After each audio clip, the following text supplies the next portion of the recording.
সময় গড়ানোর সঙ্গে সঙ্গে এমপি আনার হত্যাকাণ্ডে সৃষ্টি হচ্ছে একের পর এক চাঞ্চল্য।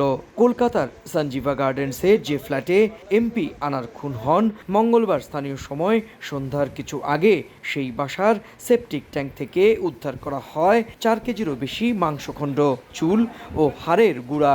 মুহূর্তের মধ্যেই দাবানলের মতো ছড়িয়ে পড়ে খবরটি। তার কিছুক্ষণ পরই আনুষ্ঠানিকভাবে এই তথ্য নিশ্চিত করেন ঢাকা মহানগর গোয়েন্দা পুলিশের অতিরিক্ত পুলিশ কমিশনার হারুন আর রশিদ। তিনি বলেন, ডিএনএ পরীক্ষার জন্য কলকাতায় যাবেন ধৃত আনারের মেয়ে।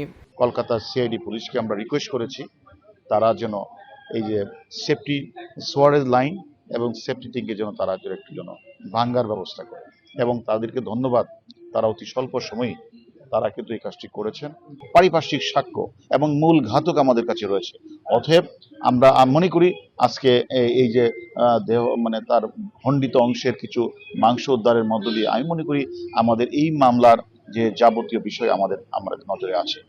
নগদে 500 টাকা বা তার বেশি পেমেন্টে পেতে পারেন ঢাকায় জমিসহ 20 কোটি টাকার পুরস্কার। এটাকে ফরেনসিক ল্যাবে এবং ডিএনএ টেস্ট করতে হবে, তারপরেই বোঝা যাবে এটার এই মাংসটা আমাদের মাননীয় সদস্য কিনা। রহিনা আমাকে রিং দিয়েছিল, তাকে বলেছি তোমার তুমি মনে করো তুমি চলে আসো, কারণ ডিএনএ টেস্ট তার হয়তো বা তার পরিবারের লোকজনের হয়তো লাগবে। এদিন সকালে গোয়েন্দা প্রধান জানান, কিছু সুনির্দিষ্ট তথ্যের ভিত্তিতেই সিআইডির কাছে সেপটিক ট্যাঙ্ক ও বাথরুমের প্যান ভাঙার অনুরোধ করেছেন তিনি।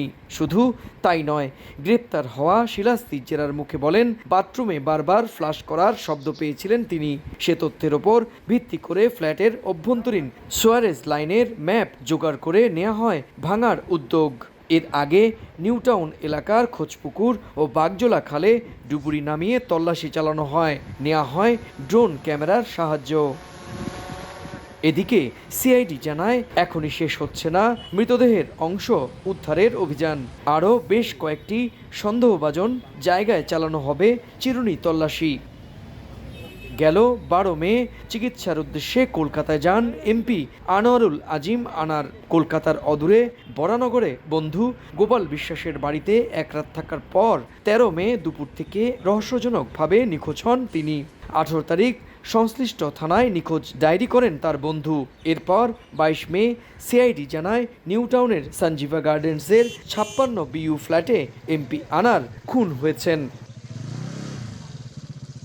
সুব্রত আচার্য, সময় সংবাদ, কলকাতা।